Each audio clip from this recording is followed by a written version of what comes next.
On today's episode of First Rodeo Radio, we welcome on Daniel Shocks. Daniel is a newcomer to the cutting horse world.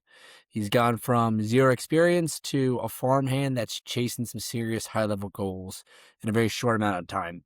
His authentic storytelling and educational reels has grown his Instagram following to over 20,000 followers. Right now, he's building his path towards the NCHA and learning the ropes as an elite horseman. We hope you enjoy this conversation with Daniel Schock. First Rodeo Radio, where the race begins. The homies have reached the starting gate, and they're off. What has working with horses taught you about yourself? Horses are a mirror. I definitely believe that horses are a mirror, and I think it's taught me a lot about myself. Prior to working with horses, I was very I don't know if you've ever seen it, but there's this it's this Disney movie. I can't remember it, but there's anxiety, the emotion, and he's just moving around all the time, and he's just super anxious. And I think horses kind of showed me, like, dude, you gotta cool it down a little bit. And then once I started to cool it down a little bit, I kind of saw that I was just a lot more calm in a lot of extra areas in my life.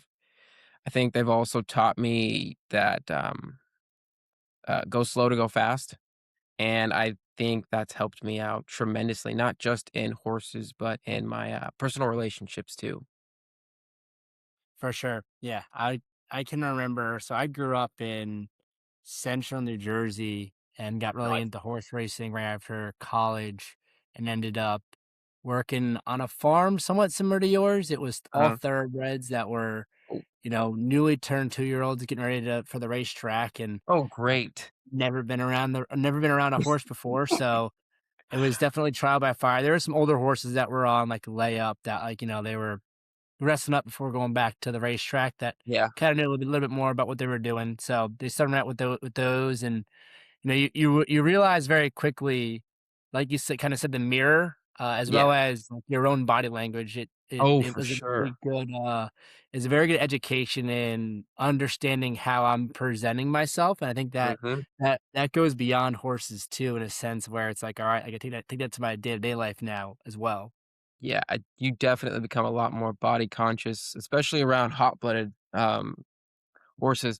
We've got a thoroughbred named Kevin. He's super calm in his stall, but the moment you turn him out, he's just haywire. But he taught me that I kind of swing my body around too much. And then that just started like a rabbit hole of questions like, all right, what else am I doing with my body that I shouldn't be doing? Or what should I be doing with my body to kind of like communicate that calm and collective nature that I need to have when I'm in a 10 by 10 box with a 1,200-pound animal. And so I think, again, yeah, it's made me a lot more conscious of what I am and am not doing. Yeah, it's taught me a lot about myself for sure when I was working with horses. Um, I guess take us through your journey a little bit in terms of how you ended up in the spot you're in, and maybe you kind of can start with the the present, kind of where you're at now, kind of introduce kind of Sure. what your aspirations are now, and then maybe work yourself back from there if that makes sense. Yeah, okay, so where I'd like to go is I would like to compete and win at the highest levels in the National Cutting Horse Association. I think that'd be absolutely amazing, and to have my own Western facility that not only produces performance horses, but I'd also like to use my resources to rescue horses that are on that slaughter on that train to be slaughtered. I don't know if it's a physical train or not, but anyways, just kind of like rescue them, and get like thousands of acres and just turn them loose and let them be horses. But other than that, the way I got this job was actually wild. I was in property maintenance, property management for a long time, and I still kind of dip my toes in it from time to time. But I was on the tail end of a lease that I had, and I wasn't sure where I wanted to go.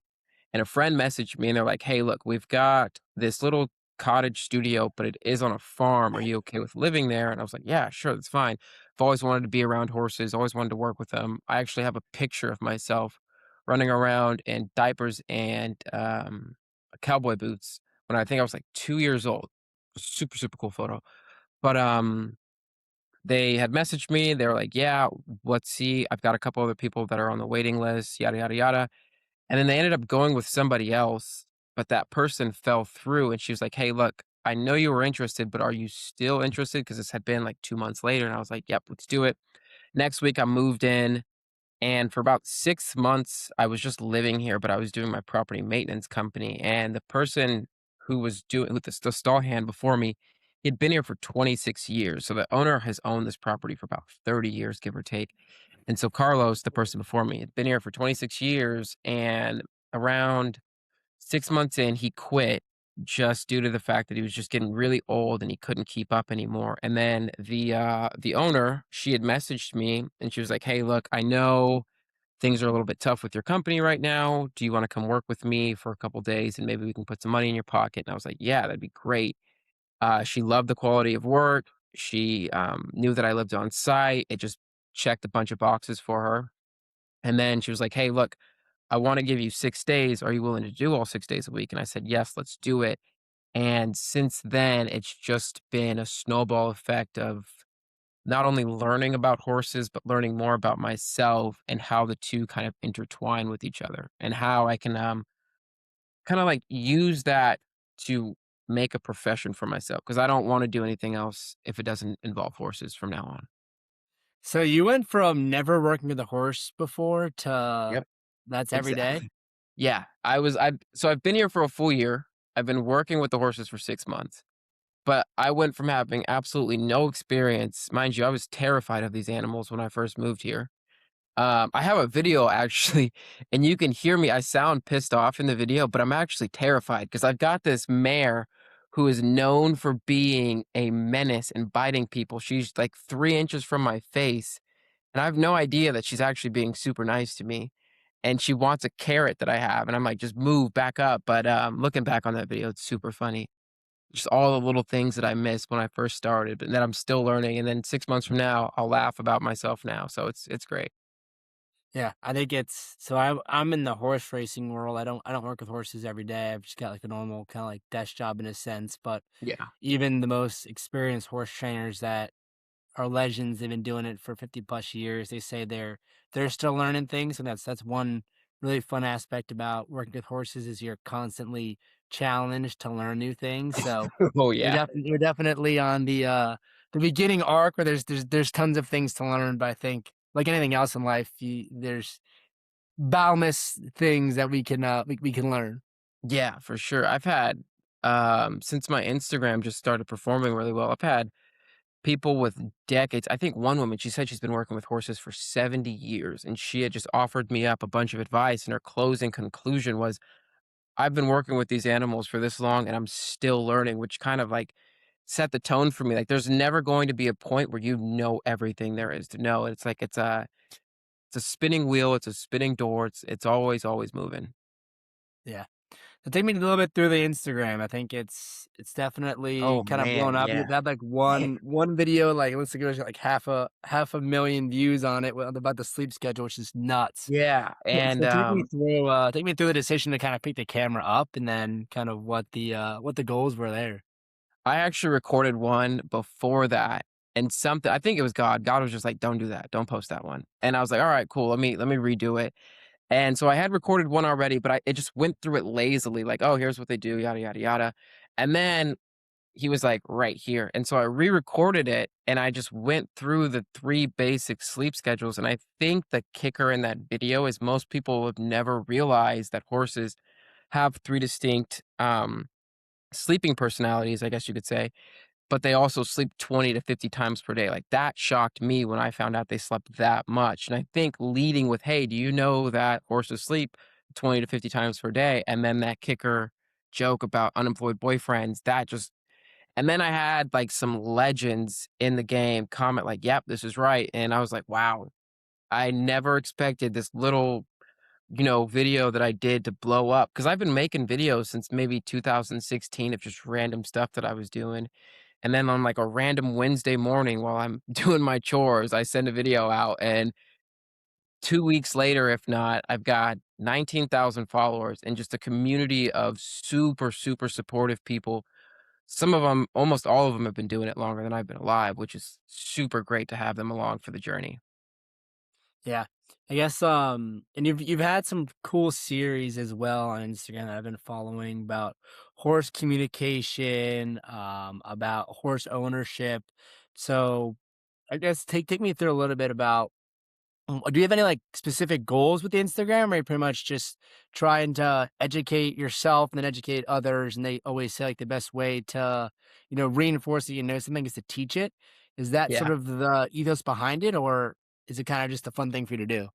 Pretty much what it started off was is like, I really, really want to learn this. And the best way to learn something is to teach it. And so that's the aspect or the idea that I had behind initially pushing out that horse sleep schedule video. And so the goal now is just to continue that, keep teaching people who are as green as me. So eventually I'll get to a peak to where I can say, hey, look, I know enough to be able to teach a lot of people. And I will just keep on keeping on. You know what I'm saying? And eventually I would love to find out a way to monetize the channel so that I can use that money to just pay for lessons and then eventually compete at the highest levels in the NCHA. That'd be amazing. I think that's closer than you probably realize. I think Yeah. you probably already have had some people reach out and things like that, and I'm looking forward to seeing you capitalize on it. I think it's the Chance the Rapper song, "Blessings." Like, are you ready for your blessings? I Oh think yeah. you're well prepared. I think you're well positioned to be prepared for your Yeah. blessings.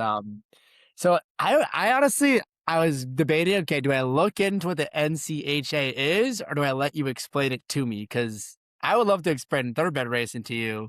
But I want Um, to hear about it because Kind of I've seen obvious so though, much racing. but Like what's that movie? Racing Stripes. That's what initially like hooked me into horsing. I mean, like just really, yeah, I was like, whoa, I didn't realize that this was a thing. And then there was another, I think it was like this movie with the black stallion, and there's this scene where he's sitting on the boat with the stallion and he's feeding it sugar cubes, and I'm like, what's that? And then it just like since then I've just been like horses, horses, horses. But yeah. So yeah, I'd love to learn more let's about start. it. Let's start with like the cutting world. It's like take me kind Yeah. of through what it actually is, and then I'm curious how you landed on that being a goal for yourself as well. I saw a video on Instagram as per usual. I don't know his name, and I'll probably have to look more into it, but him and his horse, they did the most phenomenal cutting scene that I've ever seen. It was just so fluid. They looked as though they were like one unit, and the way that they were cutting the cow and the way that they were moving it, and you just see the horse's attitude and all of these things, it was absolutely beautiful. I've never seen anything that fluid. And so then that kind of started this downward motion of like, okay, how do I get from where I'm currently at to being able to perform like that? And everything in between is kind of where I'm at now, is just figuring out, okay, cool, we've got Shiloh. How do we train her to get to that, really high level if she has the pedigree to take us there? So what is cutting? Explain cutting to me. Yeah, cutting. So cutting originally it started off on the ranch, right? So what you would have to do is you would have to sometimes go into a herd of cows and you'd have to cut one out of the herd because sometimes you'd have to doctor it. Sometimes there would just be something wrong with it. You need to separate it. And so eventually they monetized it and they were like, okay, cool. This is actually pretty fun to do, fun to watch. Let's point a camera at it. And so essentially what you have to do is you'll have other cowboys, they'll sit on the outskirts of the herd and they're keeping the herd from breaking away. But sometimes you'll have like either a coach or a mentor or just somebody looking at the herd and they're like, okay, cool, we want to cut that cow or we want to cut that cow or we want to cut that cow. Because sometimes you want to look for a cow that's going to allow you to display what you're capable of displaying because excuse me, judges judging you based off of your ability to cut the cow. So you'll look in the herd of cows and you'll say, okay, cool, we want that one. So you'll signal that one out and then you'll cut it out. And the moment that that cow is out, what you'll do is you'll drop your reins, and then that it's you two kind of working together. Mostly I've seen is just like that horse is doing it, but you're definitely signaling it with your feet. You're not able to really like maneuver with your reins or anything. But that it is a huge, huge partnership and it's very subtle, but it's in your face the more I've learned to look and see. So like events for it? Are they, like, done in an arena? Is it, like, Yeah. out in the It's field it's or it's definitely it's an indoor arena always. I've never really seen it done outside, but yeah, it's always done in an arena. I'm sure there are cowboys who've never made it to the stages where the cameras and all that stuff are at and cut cows every day and could probably loop circles around some of the pros, but it can definitely be indoor or outdoor. and is it, like, the same, like, series as, like, the rodeo comes to town, there's, like, the bull riders, is it, like, the same, Oh, no, like, is those it, bull like, riders, event? I think those bull riders are made of bulletproof vests. They're like rodeo and then like the cutting and the reining, that world, there's 2 totally different worlds. Like you just rodeo, I think it's just like it's like hard rock music, and then you've got like cutting and reining, and it's kind of more chill, laid back kind of vibes. But rodeo is definitely a different beast. So I'm on the website now, NCHA, there's an NCHA Triple Crown. Looks like all 3 are held in Fort Worth. So I live in Austin, so Fort Worth's Uh-huh. not far from me. My company's headquarters is actually in Fort Worth, so I'm up there fairly often. So I guess what's the like what it sounds like there's a few steps in between. There's Yeah. probably just a few steps in between from getting to there. But take me through kind of what you think the first steps are. It sounds like Shiloh's involved. Maybe tell us a little about Shiloh, then tell me a little bit about your plans to start, um, you know, really getting active on that goal, which is I love that there's the ability, like there's the dream there, and I love that you're chasing Mhm. it. Yeah, I mean, so first things first, Shiloh is a 3-year-old filly. She's bay done. She's gorgeous. I love her. She's super confident. She just passed her PPE, which is amazing. She got all checked out. I may even have her do just one more because she has a heart murmur that I want to look a little deeper into. But other than that, she's passed with flying colors. And so right now, when she gets home, my goal is to probably just spend most of our time in the round pen, kind of establishing my role in her life as a trustworthy leader, and then we'll start to complicate the training process, and then I'll probably send her off to a cowboy who's far more experienced than me to just break her and get her ready for saddle. And then after that, I mean, so while she's probably getting broke, I would love to figure out a way again to monetize it. And I think I actually had a follower send me, they're like, hey, look, horse ladies, they love merch. I'm talking pens, hats, hoodies, all of this stuff. And that got my mind gears going. And I'm like, okay, if I'm going to do that, it has to be something worth investing into. So currently, I'd like to start putting together like a brand for this journey so that when people buy into it, they're buying into the journey rather than just a hat or just a hoodie. They're buying the idea rather than the item. And so I'd probably use all of that profit just to find somebody in my area. I believe there's somebody not too far away from me who's actually a legitimate cutter. And so I'll just join their program, God willing, and just focus all of my attention on cutting, just make it my entire personality pretty much. I love it. Are there Is there anyone, like, on, like, the cutting series now that you kinda emulate? Have you been able to, like, reach out to anybody that's on the circuit to, like, ask him for advice? No, but I did have one guy by the name of Marcus reach out. Super, super cool dude. He was like, "Look, I like you. I've got connections in the cutting world. If you wanna take it serious, let me know, and I can have you in Oklahoma or Texas tomorrow." And I was like, "That would be great."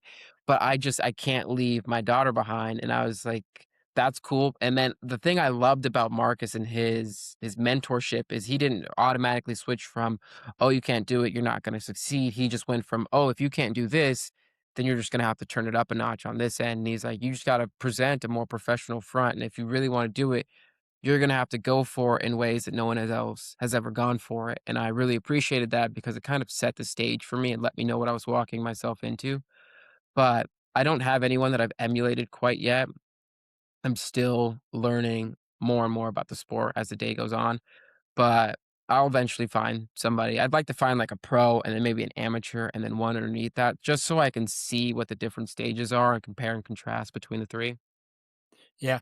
Did you when you started working with horses at the I guess you were living there for 6 months, and then you started working with horses about 6 months ago. It's been there a Yeah. full year. Did you know about cutting when you first started, or when did you come across that video that kinda changed your life, which is crazy? Yeah, actually, I knew about it probably 2 months before. I saw it, you know what? I'm not even gonna lie, I saw it on Yellowstone, and I had no idea what it was, and I was like, "That looks great." I mean, rodeo's cool, it's cool and all, but that looks fun. That looks like a partnership that I wanted. Because the only reason I deterred myself away from rodeo is because outside of barrel racing, there weren't any real sports that I was interested in that also offered a partnership with your horse. There's roping, yeah, but I wasn't really interested in roping. So that cutting scene, it was just like, well, eventually I'd like to sell direct to consumer beef. Cutting kind of falls directly in line with that. So, I might as well get really good at something that I'm going to use on the tail end of whatever I want to do in life. Yeah. So, sounds like you're based in Washington, right? And then there's 32 horses on the farm that you work on, right? 32. So what are the like what are take me a little bit through like those horses, like what are those horses day to days, like what's their like jobs? They owned by the same person, or they Yeah. kind of hunter jumper world. Like I don't know much about horses outside of thoroughbred racing, so Fair. he's feeling with Yeah. something. So let's see. So there's 32 of them. There's a mix. So a lot of people, I think one lady, she owns like 4 of them here. Another owns 2. So like the ownership is split either between one person and multiple horses or multiple people and one horse. So ownership is it's really case by case. And then like, so all of them are either hunters and jumpers or dressage. It's all European disciplines. And so each of them have 2 days off per week, and if they aren't being ridden by their owners, then my boss has about 3 people working under her, and they exercise the horses daily so that, they're not super wild when they get to the shows and that they're actually refined when they get to the shows. But other than that, they all live pretty simple lives, right? They're not doing super strenuous activities. I think they do some groundwork. They do just basic jumping. I have no idea how that discipline works. I've tried to like commit to learning it, but every time I watch it, I'm super confused. So I typically just turn my brain off and continue doing my chores. If I'm being completely honest with you, I've tried to learn. I can't wrap my mind around it. So the the breeds of horses that are there, since there's like Yeah. one thoroughbred, what other like So we've breeds of got, horses? let's see. So I don't know all of them, but we've got a Mustang, we've got a Dutch warm blood, we've got about 5 quarter horses. I think we have about 3 thoroughbreds. We have a standard bred. Um, we've got Kevin is a thoroughbred. Who else is a thoroughbred? Frankie's a thoroughbred. Hmm. And then we have got like a bunch of just random German breeds, and then we've got a couple, I'm not totally sure. Someone was going through them with me, but I could not pronounce them, so I never remembered them. But mostly, it's gonna be thoroughbreds, quarter horses, and Dutch warm bloods that we have. We've Is got it one like Dutch. Go ahead. I've only been around like thoroughbreds, and I think I've been like around like a quarter horse like once or twice, Mhm. just like track ponies that are quarter horses. Is it similar to dogs where it's like, all right, they're still dogs, they're still horses, but like the personality of a dachshund, a beagle, and Rottweiler are very different. Is Yeah. it similar for horses in a sense where it's like same but It different? can be. I think it's more age dependent and where they're at temperament-wise, right? Like, I've got an old quarter horse named Nike. Super chill old guy until it's feed time. Then his whole personality just flips. I've got another quarter horse named Scout, same thing. He's super food aggressive for his age, but mostly everybody falls into like a pretty chill, right? Like we've got a baseline, but food is where they all start to fluctuate. We've got one mare named Fifi. She's just fiery whenever it's time for grain, but yeah, so it's food, but, like, yeah, I think they're all pretty much the same. There's definitely big personalities, but for your comparison for, like, the different breeds, yeah, they're all pretty much the same.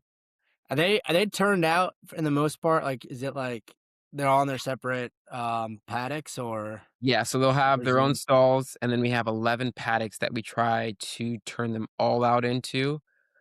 Um, I will always prioritize a hot-blooded animal or a hot-blooded horse, excuse me, over any of my warm or cold bloods, just because I have not done that in the past. And Kevin, who's my thoroughbred, he will come shooting out, and he actually almost kicked a dog one day, which was really, really bad. So I will always prioritize my hot bloods.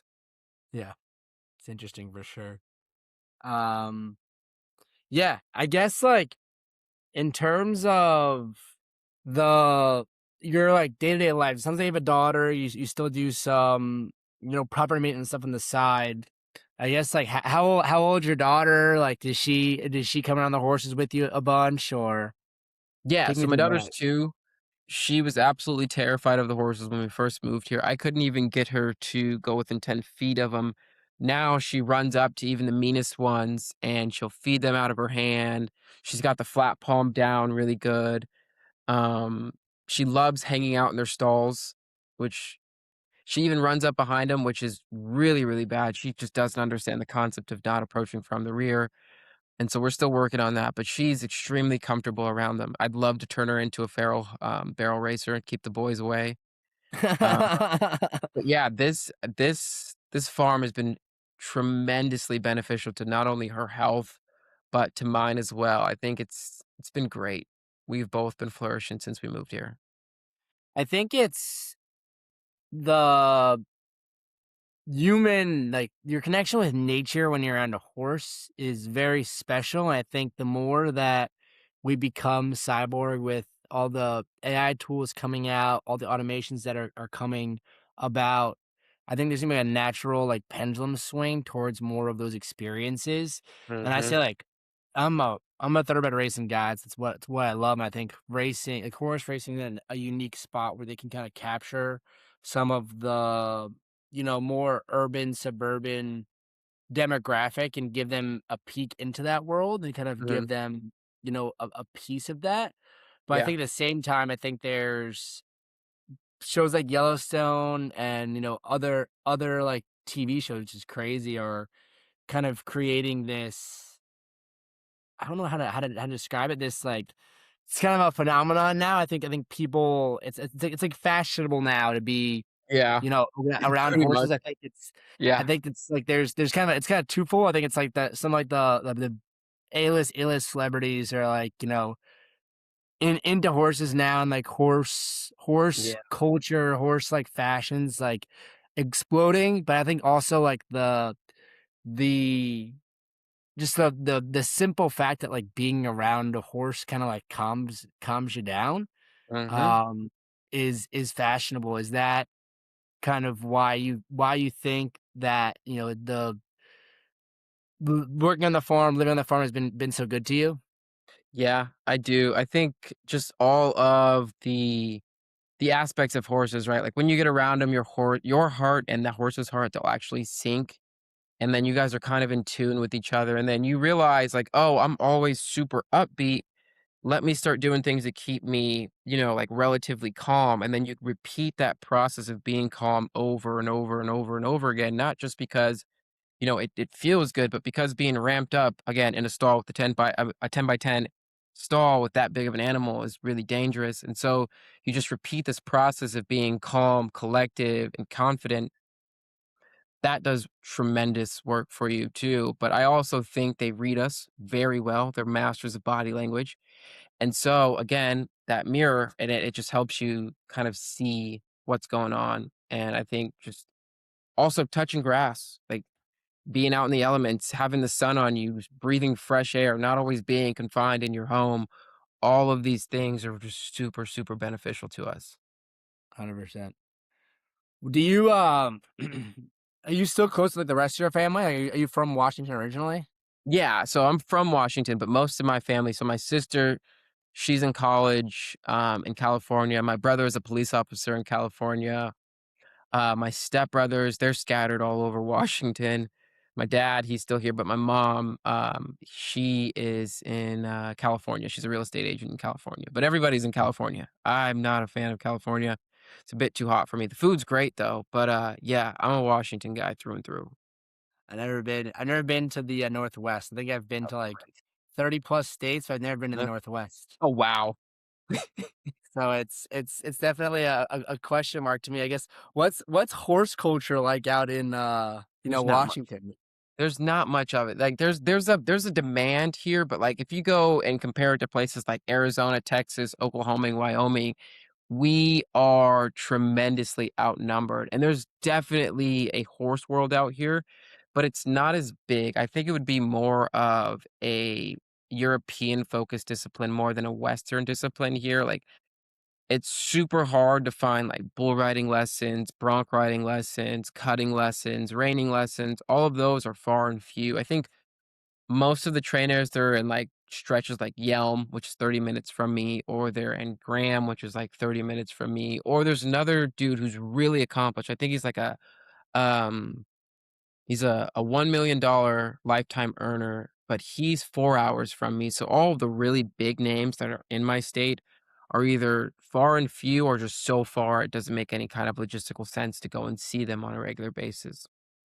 So like I had dumb question disciplines like European, Western, like is there anything outside of that? And then what's the main difference between the two? So I'm not totally sure. So I try to focus on the two that I know. So European relatively, and then Western. So European dressage specifically, dressage has been it's like a 2,000 year discipline, right? So it's very, very old. And then you have Western, which has been it's Western riding is about as old as America, really. I mean, if you kind of track back how Americans ever got into writing, it started with the Moors in Africa who occupied parts of Europe for 800 years, then taught the Spaniards. The Spaniards took it and taught the Mexicans. The Mexicans took it and eventually taught early settlers. And then it's just been a multicultural cultural collaboration over thousands of years to kind of get us to where we are now. And then I think within like the past like what 300 years or so, it's been monetized. Now here we have rodeo, and you've got like people making millions of dollars to ride, but they've been doing it like on farms and ranches for far longer than that. So I think that's just eventually how we got here to the Western discipline of riding. But it's always been that, and I think it's just developed over thousands of years to where it's at like today, so to speak, to where it's monetized. Yeah. It's definitely interesting. In terms of like the cutting world, like what are the most sought after breeds there? Is it more of a quarter horse Quarter horse all the discipline? way. Yeah, it's gonna Really? be quarter yeah.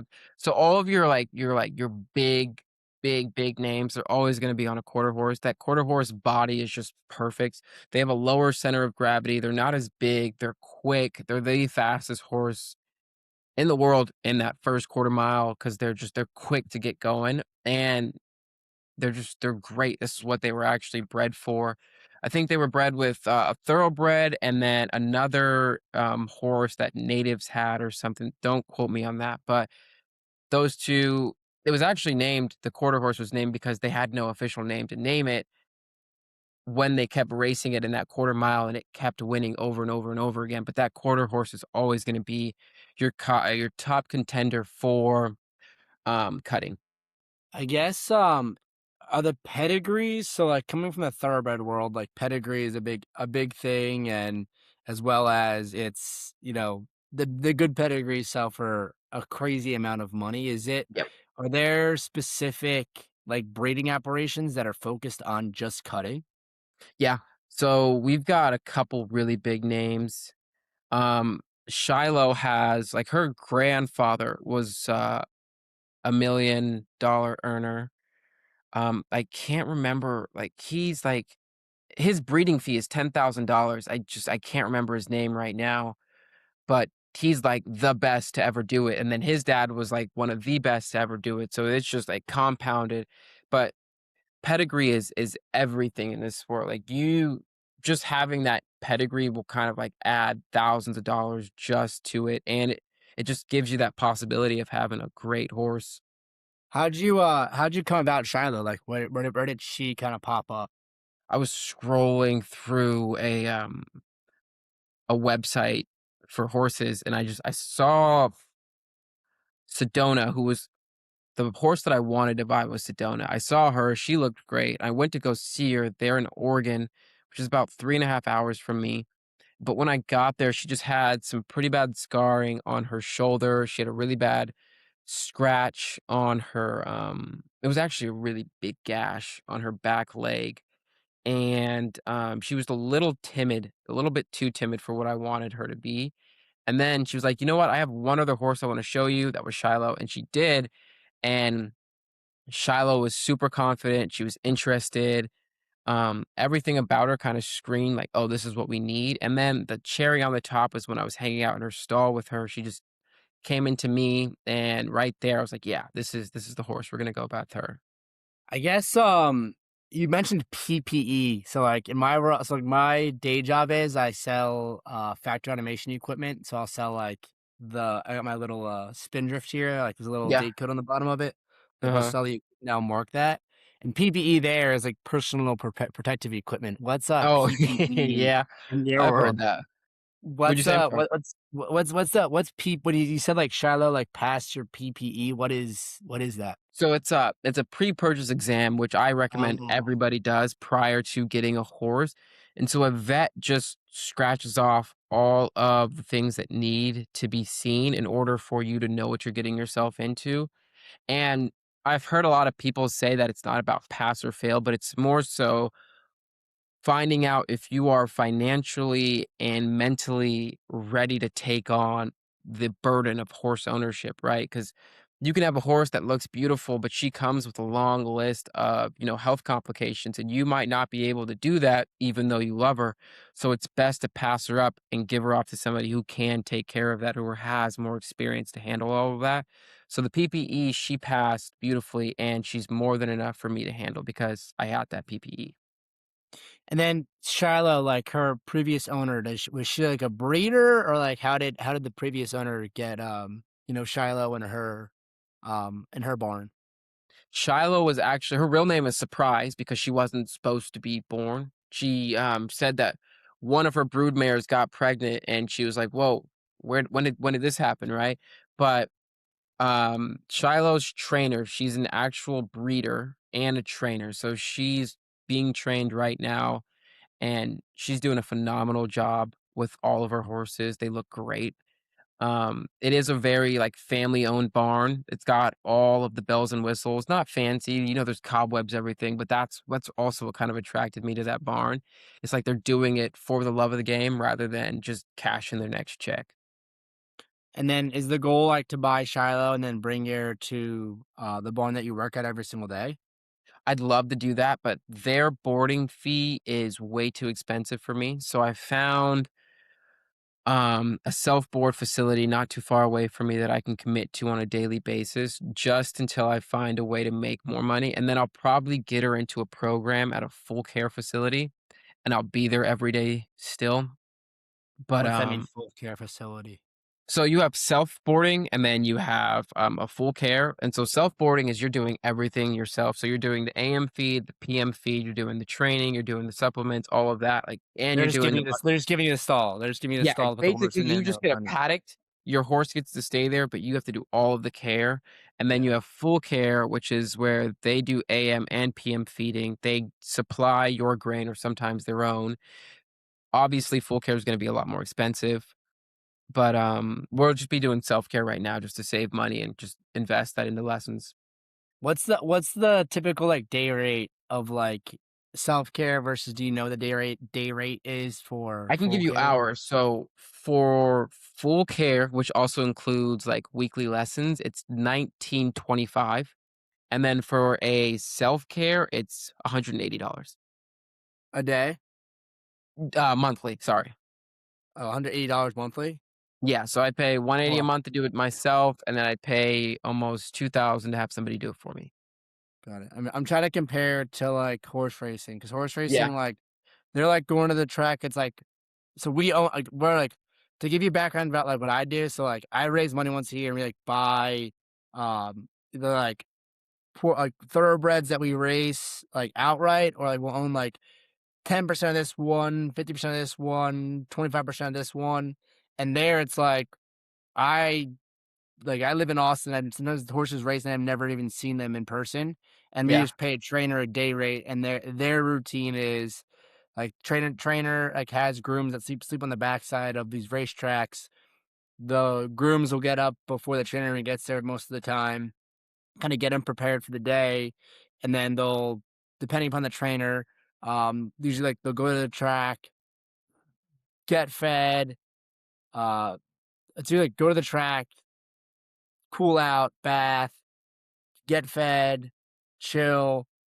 Most of the times they're in their stall the rest of the day, and there's sometimes they do like an afternoon feed and then a PM feed, just Mhm. depending on the program, and then that's that. And that like day rate is anywhere from like $90 a day to like almost $200 a day, depending upon like the trainer's like Their prestige, program and what like yeah. how that big of a deal they are. So like thoroughbred at in training is roughly like anywhere from like five to $6,000 a month.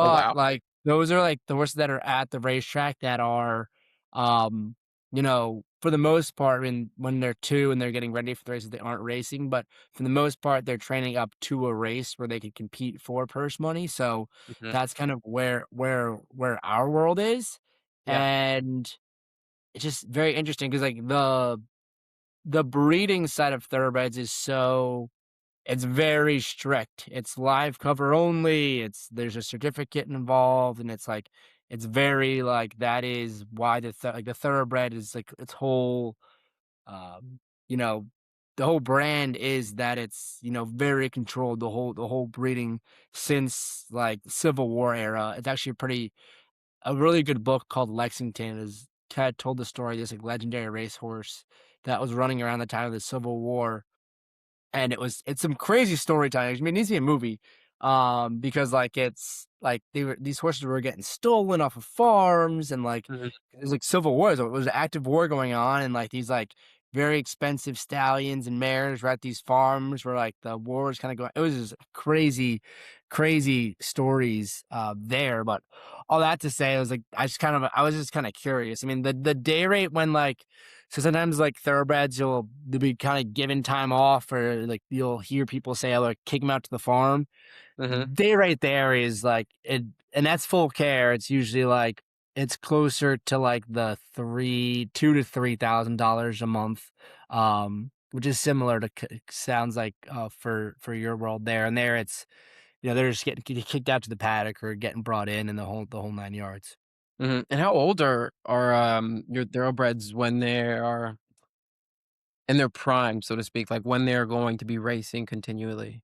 Yep. So thoroughbreds are allowed to begin racing April of their 2-year-old year.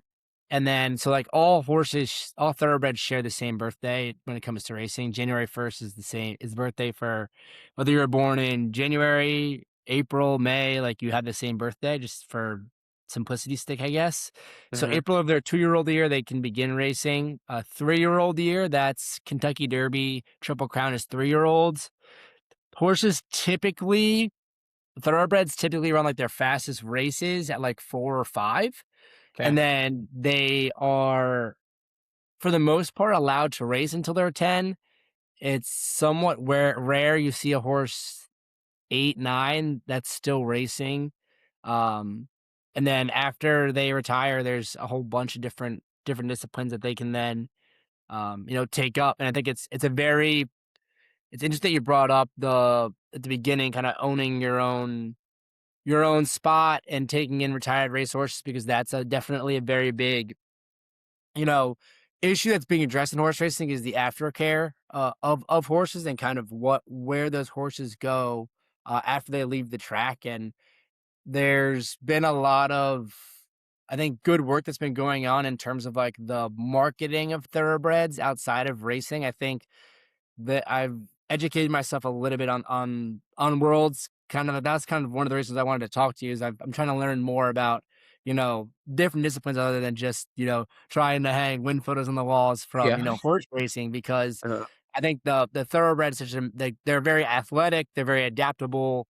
They're used to being around humans all the time. The yeah. good ones are very like push button in terms of like they understand okay when it's time to go, when it's time not to go.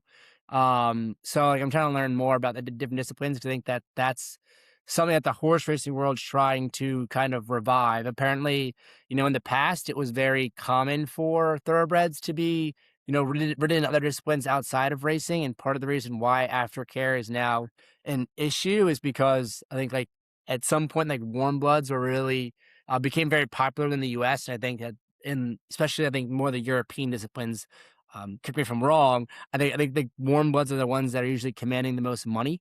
Uh, So I think like the marketing of the thoroughbred outside of just the racetrack, I think it's a stigma that's like the people that know much more than me are trying to course correct in terms of when you think like thoroughbred in your world, like what's your which what do you perceive about the breed?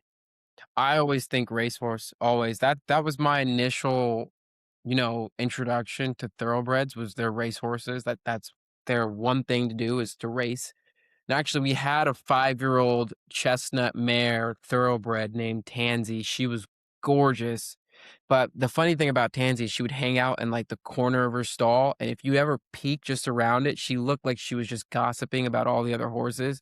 She just always looked angry. But yeah, my interpretation of thoroughbreds has always been racehorses. They supposedly make really good jumpers. I wouldn't know. I still can't understand this discipline, but I was talking to somebody a lot more knowledgeable than me, and they just said like their hips and being tall and a couple other aspects make them really good. But when I see Cadian, who's a thoroughbred, or Kevin, who's a thoroughbred, jump, it looks very fluid and it looks like it has all the bells and whistles. Yeah, I guess like typical thoroughbreds probably like 16 hands, between 16 and 17 hands, like 16.2 is Yeah, probably the most common. Like quarter horses, they're what more like in the 14, 15 range. I feel like they're 14, smaller, 15. boxier, right? Yeah, you want for cutting, I would prefer a 14, maybe a 15, because like, just being lower to the ground helps a lot when you're cutting and just having that lower center of gravity. Maybe we can that'd be kind of cool. That's why I should have ahead of time, but I kind of wanted to come in and get educated. I'm gonna Yeah. look up like what cutting is. And maybe you could show some like videos here. Yeah, you'll probably NHCA. find one. I'll have to send it to you or something, but there's this one guy who he's just amazing. It's just like because the thing I love about cutting is you can do it for a very oh, I found it right here. I'm gonna send it to you. Okay. Yeah, this is the video that made me fall in love with it. He's just like, you've got this old man who tells me like, "Oh, like, you're never too old to be good," and then you've got this beautiful horse who's just stopping and going on a dime. It's in slow Hold on, it's a beautiful I'm gonna video. pull it up really fast on Okay. here. And also the community in the cutting world is out of this world. Everyone is you're competing against each other, but you're all rooting for each other too, so there's, like, this really cool camaraderie going on there that I loved. All right, so I got it up now, Yep, there he is. and they are low to the ground. Yeah. That's why you like that's why a lot of people will aim for that 14, 15 hand, and, like, you want that head relatively low, and then it's, like, really flashy, so you'll see that their manes and their tails are really long, which is really weird, especially for me, because in my barn, their hair is, like, super short, their tails are short, and so it's, like, it's really cool being able to see a different discipline in work.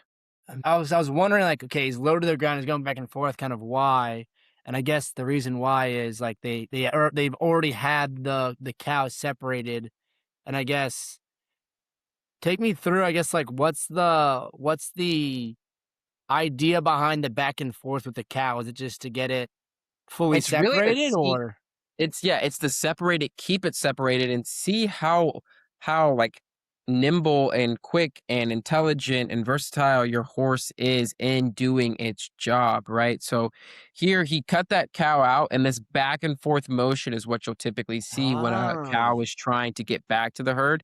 And you're judged on your ability to keep that horse, I mean, keep that cow out. So now you're awarded all of these points for how low is your head, how quick did you stop, how good does your horse look, all of these things that kind of go into that final tally. And then you'll see that cowboy hat on that edge, like just at that bottom of your screen. And then you Mhm. see that handshake. So that person that came in and shook his hand, he's probably one of the people that told him to go in there and what cow to cut out. But on the outskirts, you'll have all of these people kind of keeping the cows in. And that 216, I believe the scoring goes, you take your highest, your lowest score, subtract them from each other, and then that's your score. I'm still looking into it, so don't quote me on that. But yeah, that back and forth motion of just keeping it out, and yeah, like, it's great. It's absolutely amazing sport. I love it. And they're like, so you said that they're not grabbing the reins. You kinda can see, like, you're using, like, basically one-handed Yeah. balance, and then like, So you're if really communicating with the horse through your feet. Like, you're kinda just yeah, like it so looks like it's he's, like like, pushing one foot down.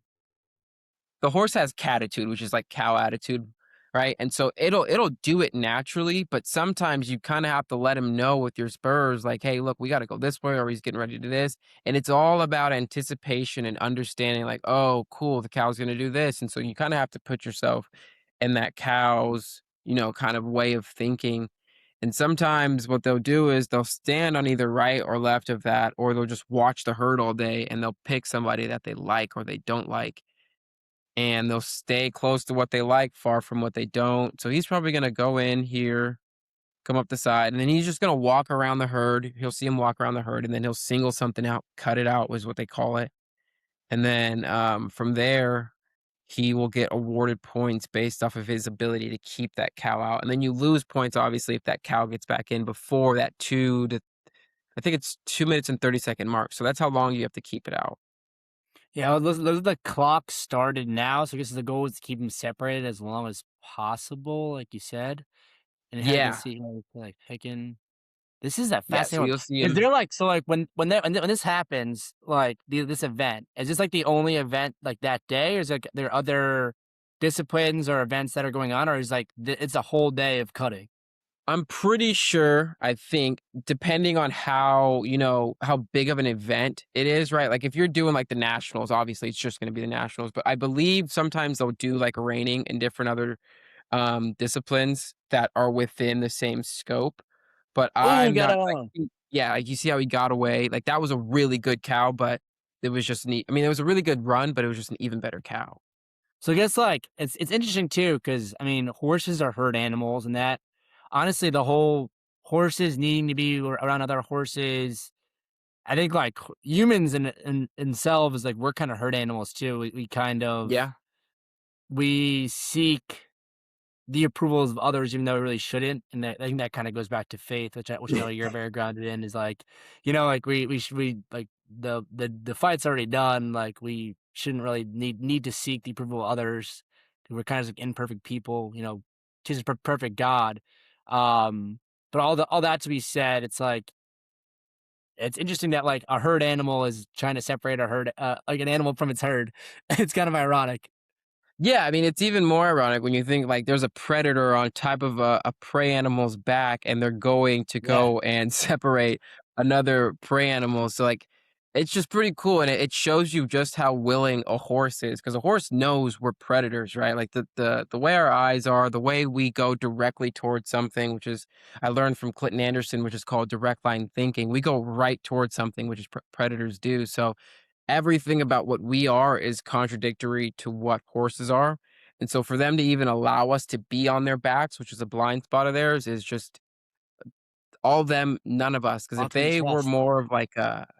if they were more stubborn, I don't think we would have been able to ever domesticate them. Yeah. This is a cool world. It's amazing. I could watch this all day. It's great. The tails are Like these long, bro. I'm, horses, like, worried they're back into, like, stepping on his own tail. It's crazy. they're just I need to these go to one of horses these are. events, bro. I'm going to one in July if you want to come. It's in Idaho, but it's I know that's a ways away from you, but it's cool. I might spoil myself and just wait for the one in Fort Worth and have you come Oh, down oh, here. for sure. Yeah, Texas is a big, big cutting, world, that and Arizona, Oklahoma. Oh, This is like, the crazy. 4.6s, they also cut too. They have some of the best cutting horses. Fascinating. Yeah, Fascinating it's world, bro. love it. Fascinating. All right. I think it's probably a good spot to like close this conversation. I definitely want to stay in touch here. I usually do like a rapid fire like question, but it's all horse racing related. So I don't know how much you know about like thoroughbred racing. I don't know much, but let's do it anyways. Why not? You can just substitute like cutting for it. So usually the first question is like, what's your favorite racetrack? Have you ever Can been to a I thoroughbred racetrack? Emerald Downs, that's my favorite. That's the only one we have out here. Right. I gotta make a trip out there and I can kind of show you how it's really really done Yeah, in please terms of do, that because I world. have no idea. I would love to know. I think it's great. I think I'll just customize it. What like our whole like motto my hat here is chasing firsts. What is a first that you're most proud of that you've done this year? First that I'm most proud of is just being completely comfortable around horses, like, completely. That's a first, or just being able to work around them in general. That'd be great for me. What is the next first that you're most looking forward to? Buying Shiloh and getting her, trained up. And then what's the ultimate first that you're chasing? Winning at the highest level possible continuously, not just once, but multiple times. Love it. All right, Daniel, this is a ton of fun. I'm excited to continue your journey here. I think what you're doing to kind of educate the common person about horses is pretty cool. I think Thank you. I'd love to,